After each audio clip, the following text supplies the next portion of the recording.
Huge development in the Missouri and Louisiana, and Gateway Pundit versus Biden First Amendment lawsuit challenging the government's collusion with big tech to suppress the speech of millions of Americans.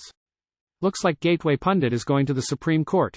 Sources sent Gateway Pundit a copy of an unfiled legal document the Department of Justice, DOJ, appears to have leaked to friendly press. The document is a draft motion to stay, to be filed at the U.S. Supreme Court.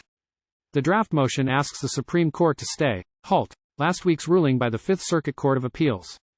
There, the government had asked the Court of Appeals to reverse Judge Terry Doughty's, United States District Court for the District of Louisiana, preliminary injunction, court order forcing government to stop, which ordered the Biden White House, the FBI, the DOJ, and scores of other government defendants to immediately cease censoring American speech on the Internet. See draft motion attached below. Instead, the Fifth Circuit tried to split the baby. It upheld Judge Doughty's courageous injunction, but only as to the White House, the CDC, the FBI, and the Surgeon General, while letting the rest of the government defendants off the hook.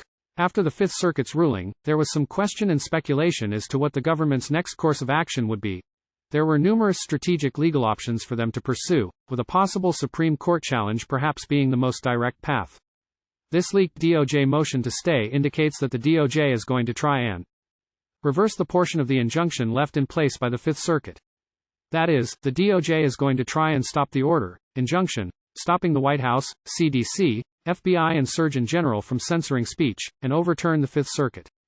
However, this also gives Gateway Pundit, Missouri, Louisiana, and the other plaintiffs in the case the opportunity to argue the whole Fifth Circuit order. To ask the Supreme Court to issue an injunction against all of the government defendants to immediately stop colluding with big tech to censor speech.